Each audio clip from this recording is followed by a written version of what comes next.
Seja muito bem-vindo à aula de Química Geral comigo, professora Ana Pedroso, da UTF-PR do campus de Apucarana. Antes de mais nada, eu gostaria de me descrever. Eu sou uma mulher de 36 anos, branca, de cabelos cacheados, estou vestindo uma blusa preta sem estampas.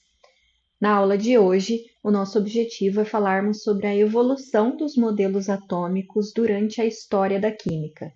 O primeiro registro que se tem da ideia atomística vem de 400 anos antes de Cristo, há muito, muito tempo atrás, com os filósofos Demócrito e Leucipo. Esses filósofos sugeriram a ideia de que quando nós dividíssemos a matéria, qualquer objeto, qualquer material da natureza, a cada vez que nós dividíssemos, ele ficaria menor, menor, menor, até que nós chegaríamos a uma partícula tão pequena, que seria impossível dividi-la novamente. A essa partícula, então, indivisível, eles deram o nome de átomo, já que á no grego é não e tomo é corte. Então, seria uma partícula impossível de ser cortada e toda a matéria seria composta por essas pequenas partículas indivisíveis.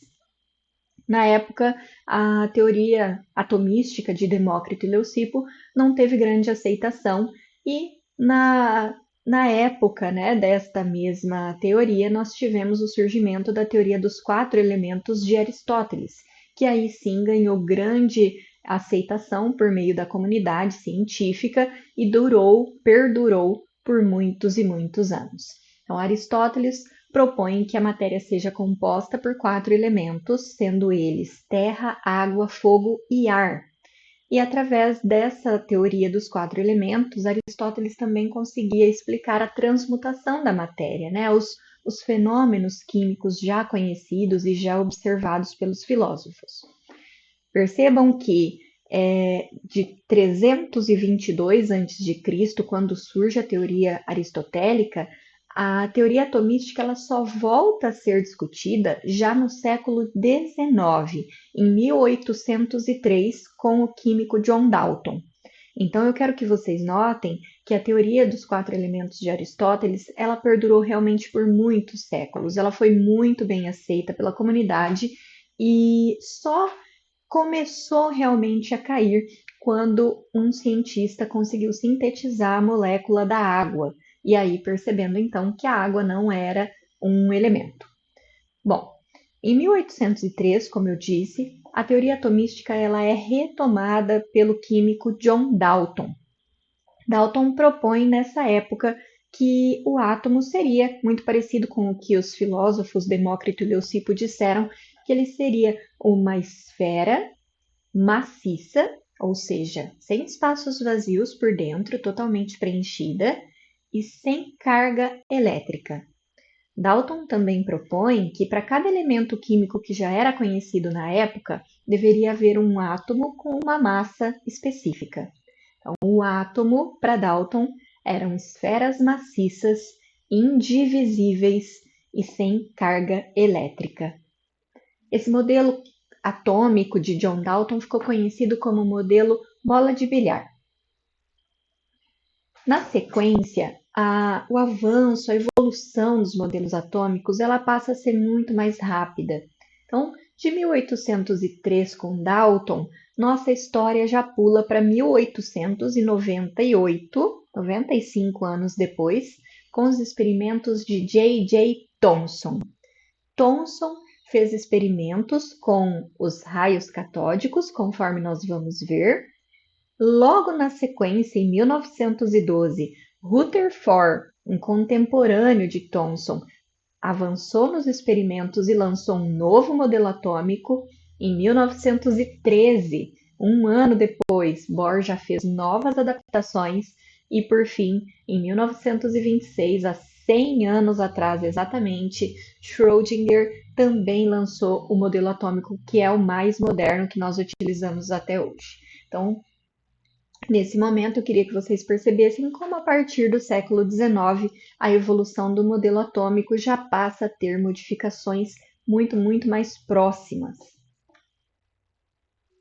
Em 1898, então, como nós falamos, Thomson fez experimentos com raios catódicos. O que seria isso? Thomson trabalhava com uma espécie de ampola de vidro chamada de tubo de Crookes. E no interior dessa ampola de vidro haviam, no interior, não, perdão, nas extremidades, haviam placas metálicas e Thomson aplicava nessa ampola de vidro uma diferença de potencial. Através desse experimento, via-se então correr o que foi chamado de raios catódicos, um feixe luminoso, mas que Thomson desconfiava que podiam ser partículas e não apenas luz. Bom, o que Thomson faz para testar esse experimento é aproximar placas magnéticas eletricamente carregadas da extremidade do tubo de Crookes. Nessa aproximação, o que ele percebe é que o feixe pode ser desviado. Para placas negativamente carregadas, o feixe era repelido, era afastado, e em placas positivamente carregadas, esse feixe ele era atraído. Então, através desse experimento, Thomson conclui que o átomo ele não deveria ser indivisível, porque ele assume que essas partículas que ele via, que esse feixe era composto de partículas de carga negativa. Essas partículas de carga negativa deveriam estar sendo removidas então do interior do átomo e eram menores do que o átomo. E isso é muito interessante porque Thomson, mesmo com as limitações da época, ele conseguiu calcular a razão massa-carga da partícula que ele estava observando. E com essa razão, ele percebeu que ou a carga era muito grande ou essa partícula era muito pequena. Então, ele assume que a partícula era realmente muito pequena, muito menor do que o átomo e que estava na estrutura do átomo e sendo removida. Ou seja, a partir daqui, do modelo atômico de Thomson, o átomo já não é mais visto como indivisível. Existem partículas menores que nós chamamos de subatômicas. A primeira partícula, então, que foi essa descoberta por Thomson, recebeu o nome de elétrons. Elétrons são partículas subatômicas com cargas negativas.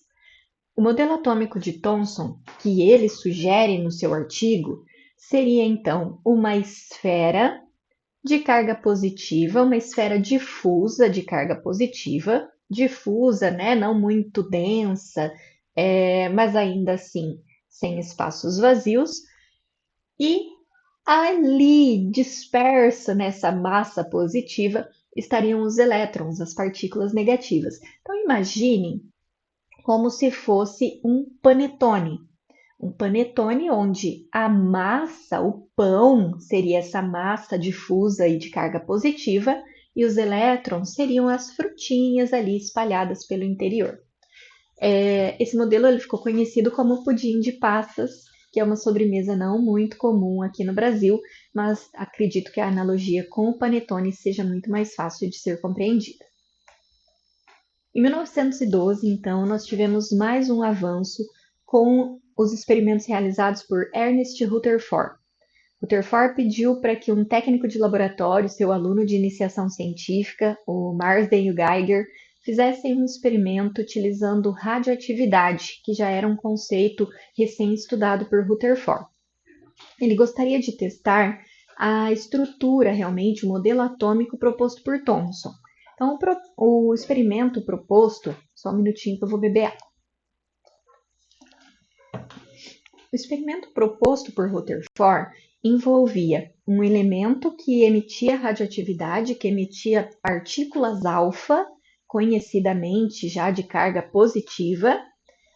Na frente do feixe de partículas alfa estaria uma fina folha de ouro, então composta por átomos de ouro, e atrás dessa folha de ouro teria um anteparo fluorescente, onde seria possível perceber aonde as partículas alfa batessem, ok? Bom, o que Rutherford esperava nesse experimento? Como as partículas alfa têm carga positiva e essa massa difusa positiva proposta por Thomson não ia oferecer nenhum tipo de repulsão, já que positivo e positivo se atraem, né? Rutherford imaginava que as partículas alfa atravessariam em grande parte a folha de ouro e se batessem de repente em algum elétron, né, de carga oposta, poderiam ser repelidas e ter algum grau de desvio na trajetória. Só que o que ele observou é que grande parte realmente atravessava a folha de ouro sem nenhum desvio, uma parte era desviada com certas angulações, mas uma pequena parcela voltava na mesma direção em que tinha saído. Então, ricocheteava, retornava para a origem. Esse foi o resultado mais surpreendente para Rutherford. E eu trouxe um trecho do artigo dele para que você perceba isso. Rutherford escreve o seguinte: foi o mais surpreendente evento que eu presenciei em minha vida.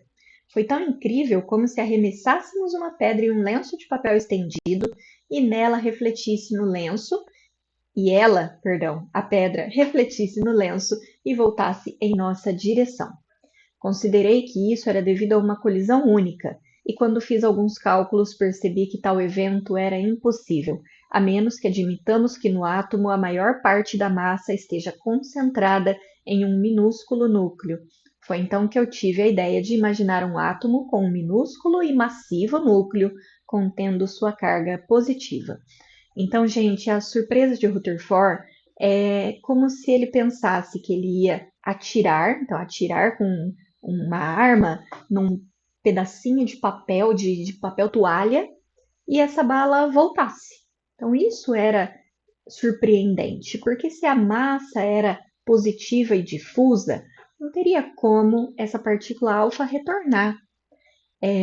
Através dos resultados que Rutherford observou nesse experimento, então, ele propõe que a massa positiva do átomo não fosse difusa, como uma nuvem, mas que ela fosse muito, muito concentrada, com uma grande massa bem densa, e que toda essa carga positiva estivesse então num núcleo, ou seja, imaginem uma esfera muito, muito pequenininha lá no centro do átomo.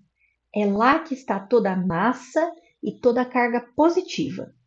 E aquelas partículas subatômicas, aqueles elétrons descobertos por Thomson, Rutherford imaginou que eles estivessem ao redor, orbitando esse núcleo, mais ou menos como os planetas fazem ao redor do Sol. Então, muitas vezes, esse modelo atômico ele é chamado de modelo sistema solar. Só que existe um problema muito grande nessa proposta de Rutherford, nesse modelo atômico, de acordo com a física clássica, já muito bem estabelecida na época. Porque o que deveria acontecer, pessoal? Essas partículas negativas, esses elétrons orbitando, rotacionando ao redor de um núcleo positivo, ia ter uma atração eletrostática e ia começar a desacelerar até que essas partículas negativas se chocassem com o núcleo e aí o átomo deveria colapsar. Mas se a matéria existe, o átomo é estável. Então essa teoria, esse modelo atômico de Rutherford, ele tinha uma falha muito clássica, muito óbvia, que só foi então resolvida um ano depois pelo químico Niels Bohr. Niels Bohr usou algumas bases teóricas que estavam avançando, que estavam sendo estudadas nesse mesmo período de tempo. Lembrando que aqui a gente está falando do começo dos anos 1900. Em 1901, começa a surgir a teoria quântica, que vai influenciar os pensamentos de Niels Bohr a certo ponto para que ele faça adaptações no modelo atômico de Rutherford. Vamos ver um pouquinho o que já se sabia nessa época. Ali no começo dos anos 1900, um dos grandes problemas que a química tentava resolver era explicar os espectros de emissão atômica. O que é isso? Já se sabia que átomos de diferentes elementos químicos, quando recebiam energia, quando eram excitados, né, por luz ou por calor, eles emitiam luz num comprimento de onda específico. Ou seja, eles emitiam luz como se fosse uma impressão digital. Cada elemento químico emitia uma luz própria. Essa luz acontecia em vários comprimentos de onda, ou seja, em várias energias. É como se você imaginasse uma faixa escura com várias linhas coloridas espalhadas. As cores dessas linhas, o número de linhas que aparecia, era característico de cada elemento químico. Então, os químicos já sabiam que os átomos, que os elementos químicos, emitiam luz específica, cada um a sua, mas eles não conseguiam explicar como isso acontecia de acordo com a estrutura do átomo. Como Bohr utilizou isso? Ali no começo dos anos 1900, pessoal, um matemático, o Balmer, conseguiu construir uma equação matemática, que não é o foco aqui, tá? Apenas a parte histórica que vai nos levar até Bohr. Mas Balmer, ele conseguiu construir uma equação matemática que explicava os espectros de emissão, as linhas de emissão de luz do átomo do hidrogênio. Então, matematicamente, através de uma constante matemática que ele determinou, ele conseguia chegar até cada uma dessas linhas de emissão de luz. Olha que interessante. Isso era só uma equação matemática, só entre aspas, né? Ela explicava a relação entre essas linhas matematicamente, mas não em termos atômicos. Bohr se aproveita do surgimento da teoria quântica e da equação de Balmer para fazer as adaptações no modelo atômico de Rutherford. O que é essa teoria quântica, pessoal? A quântica é uma parte da ciência que estuda como as partículas se comportam em nível atômico e subatômico, ou seja, em escalas muito, muito pequenas.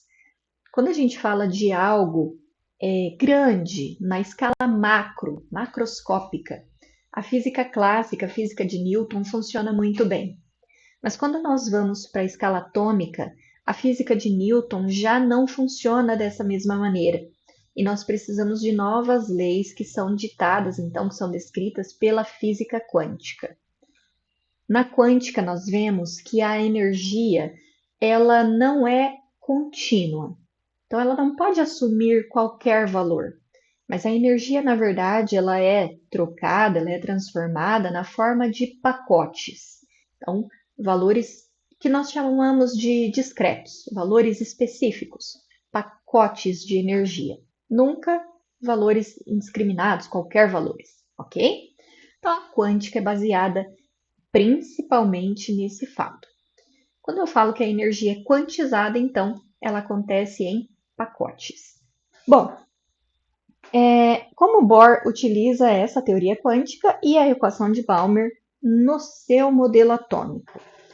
Lembrem-se que o problema do modelo atômico de Rutherford é que as partículas negativas iam perdendo aceleração até que elas iam se chocar com o núcleo, ok? Iam fazendo uma espiral até se chocar com o núcleo e aí o átomo ia deixar de existir. Mas não é o que a gente observa. Bohr propõe o seguinte: ao invés desses elétrons estarem em qualquer região ao redor do núcleo, talvez eles estivessem em órbitas estacionárias, em regiões com energia quantizada. Presta atenção, o que essas palavras indicam? Órbitas estacionárias são regiões onde o elétron poderia se movimentar sem perder energia. Esse era um ponto muito importante. E a quantização da energia, ela vem no sentido de que existiam várias órbitas ao redor desse núcleo, existiriam, né? Várias órbitas, cada uma mais afastada do núcleo, e cada vez que estivessem mais afastadas do núcleo, essa órbita teria uma energia maior. A quantização da energia vem da ideia de que Não existiria então uma energia contínua. Os elétrons poderiam orbitar em regiões de energia bem definida, quantizada, e só poderiam transitar de uma órbita para outra se recebessem energia suficiente para isso. Através dessa adaptação, Bohr consegue justificar e explicar o espectro de emissão atômica. Então, qual que é a proposta? Que se nós temos uma órbita muito próxima do núcleo, com energia menor, aonde o elétron está, e temos uma órbita com energia definida, quantizada, mais afastada do núcleo, ou seja, com uma energia maior, o elétron pode saltar para essa nova órbita, ele pode fazer um salto quântico. Só que para que ele faça isso, ele deve receber energia suficiente para realizar essa transição. Energia suficiente, energia quantizada para que ele consiga realizar esse salto. A partir do momento que ele vai para essa nova órbita, desde que ele tenha recebido essa energia, ele não fica estável nessa órbita de maior energia e retorna. Só que quando ele retorna, essa energia extra que ele tinha recebido, ele descarta na forma de luz. Então, esta transição eletrônica observada, né, ou proposta teoricamente, seria responsável por aquelas linhas de emissão de luz que cada átomo tem.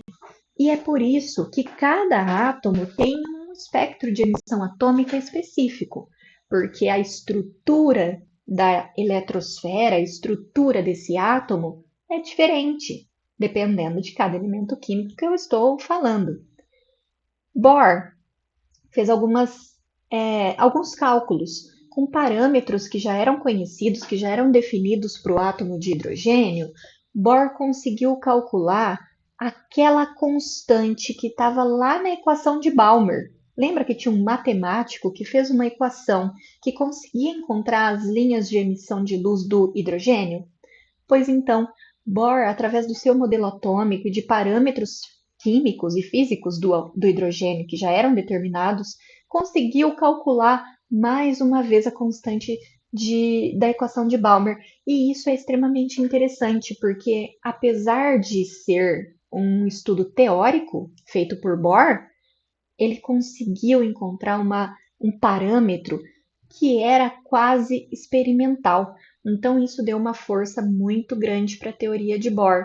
E esse átomo, ele ficou tão conhecido que é um dos que nós mais estudamos até hoje, e também deu a Bohr o Prêmio Nobel em 1922. Existe um experimento na química experimental que é chamado de teste de chama, que busca mostrar esse efeito, né, estudado pelo átomo de Bohr. Nesse teste de chama, vocês queimam, levam na chama realmente um pouquinho de sal de metais diferentes. E aí é possível observar que a cor da chama ela vai mudando de acordo com o metal que você excitou. Então, o estrôncio, por exemplo, ele deixa o fogo rosa, o sódio deixa o fogo laranja. Se você vai cozinhar e a água está salgada, cai um pouquinho dessa água salgada lá na chama do fogão, a chama fica mais alaranjada, porque no sal de cozinha tem sódio. O potássio, um outro metal, deixa a chama mais violeta, o cobre deixa a chama azul. Na verdade, dependendo do estado de oxidação do cobre, vai deixar a chama verde. Então, esse teste ele busca mostrar uma curiosidade realmente do modelo atômico de Bohr, que é essa emissão de luz dos elementos químicos ser característica de cada estrutura atômica. Finalizando a nossa aula de hoje, pessoal, gostaria só de relembrar vocês de todo o nosso histórico, né, da evolução dos modelos atômicos que nós vimos até aqui, começando por John Dalton.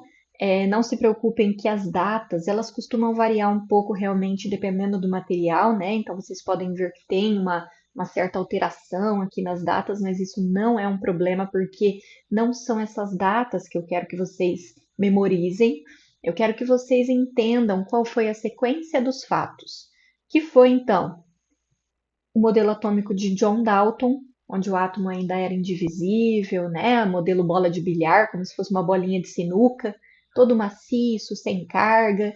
Depois nós tivemos o modelo atômico de Thomson, que é o pudim de passas, né?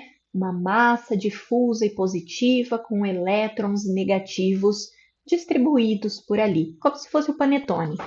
Depois nós tivemos o modelo atômico quase um sistema solar, né, de Rutherford. Tínhamos o problema dos elétrons orbitando aleatoriamente ao redor do núcleo, que poderia se chocar, mas aqui o principal avanço é o modelo nuclear. Nuclear, essa foi a principal diferença. E lembrando que depois do núcleo, pessoal, no modelo de Rutherford, até a gente chegar lá na eletrosfera, onde os elétrons estão, Rutherford propôs que tinha muito espaço vazio, muito vazio. Perdão. Depois, na sequência, então, em 1913, adaptações feitas por Niels Bohr. O que mudou de Rutherford para Bohr? Continua sendo um átomo nuclear, só que agora os elétrons eles têm órbitas específicas com energia quantizada. E depois, em 1926, há 100 anos atrás, o modelo atômico realmente quântico de Erwin Schrödinger. Este modelo atômico, ele muda no seguinte: nós ainda temos um núcleo denso e positivo, só que os elétrons, eles se distribuem ao redor em regiões de maior ou menor probabilidade. Então, é um modelo atômico como nós já tínhamos visto ali com Bohr, só que ao invés de órbitas estacionárias, agora a gente fala um pouco mais sobre estatística, né? Existem regiões onde é provável encontrar o elétron ou não, e por aí vai. Lembrando que dentro de química geral a gente não se aprofunda no modelo atômico de Schrödinger e a gente pode então imaginar esse modelo atômico de Bohr para toda a continuação do nosso conteúdo. Tudo bem, pessoal? Até mais, eu espero vocês na próxima aula. Muito obrigada!